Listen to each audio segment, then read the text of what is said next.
Olá, tudo bem com você? Hoje vamos estudar o capítulo 14 da carta de Paulo aos Romanos. E o verso 1 já nos traz a lição de que é preciso ter paciência com os fracos na fé e, tanto quanto possível, ajudá-los a se tornar fortes. Verso 2, esse texto pode ser mais bem compreendido quando comparado com 1 Coríntios 8:4 e 1 Coríntios 10:27, por exemplo. O assunto não eram definitivamente as carnes proibidas, como por exemplo em Levítico 11, tampouco era o vegetarianismo. O medo de que as carnes fossem ritualmente impuras estava fazendo com que alguns comessem apenas legumes. Algumas carnes eram sacrificadas, eram oferecidas aos deuses falsos, aos ídolos nos templos, e alguns irmãos estavam preocupados porque achavam que isso tornava aquelas carnes que depois eram vendidas nos açougues impuras, contaminadas. Só que Paulo, obviamente, não estava preocupado com essa suposta contaminação ritual, porque ele sabia que os ídolos nada eram. Então ele diz que havia pessoas realmente fracas, de consciência fraca, com o pensamento fraco, com a opinião fraca, e que por isso estavam se abstendo de comer carnes para comer apenas legumes, com medo daquela contaminação ritual que na verdade não existia. Como você pode perceber, o assunto não tinha nada a ver com carnes imundas ou não. Aquelas pessoas, aqueles cristãos convertidos, eles obviamente não consumiam carnes que a Bíblia mesma condenava como sendo impróprias para o consumo. Verso 2 ainda, a dieta vegetariana foi recomendada por Deus na semana da criação. Portanto, não pode ser algo ruim. E hoje a ciência confirma que, de fato, não é. O vegetarianismo ele é recomendado por ser uma dieta que prolonga a vida e torna a vida mais saudável, inclusive. Versos 2, 17 e 21, é bom comparar esses três versos, 2, 17 e 21. Eles mostram que a controvérsia envolvia também bebidas, o que evidencia que a preocupação era com a impureza cerimonial, e não com carnes apenas, e não com carnes impróprias para o consumo. Verso 5, textos como Isaías 1:13 e Oséias 2:11 ajudam a esclarecer a que dias Paulo estava se referindo aqui, as festas cerimoniais judaicas. E no verso seguinte, que ajuda a entender mais o verso 5, no verso 6, portanto, ao vincular alimentos com os dias, Paulo deixa claro que o assunto não era o dia de guarda como alguns pensam. Ele mesmo guardava o sábado, como nós já vimos lá em Atos 16, verso 13, por exemplo. Verso 7, nenhum de nós vive para si.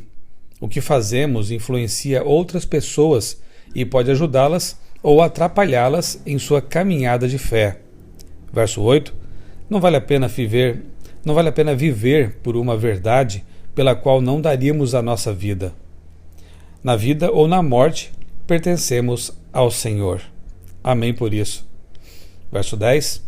Não nos cabe julgar ninguém, afinal, só Deus conhece as intenções. 12. Cada um de nós dará contas de si mesmo a Deus, diz Paulo. Portanto, fica mais uma vez claro que a salvação é individual. 13. Se uma palavra ou uma atitude pode escandalizar alguém, o cristão maduro e responsável tomará todo o cuidado para que isso não aconteça. A salvação das pessoas deve estar acima de tudo, inclusive das nossas opiniões. Verso 14. Nenhuma coisa é impura. A palavra impura aqui é koinos e não se refere a alimentos proibidos. Marcos 7, 2 a 5 ajuda a entender esse contexto. Versos 15 a 17. Por mais importante que seja o alimento, não devemos fazer dele um carro de batalha, nem motivo para julgar quem quer que seja. Paulo não era um pregador da intemperança, como fica claro em Romanos 16, 18, mas ele condena aqui as picuinhas comportamentais.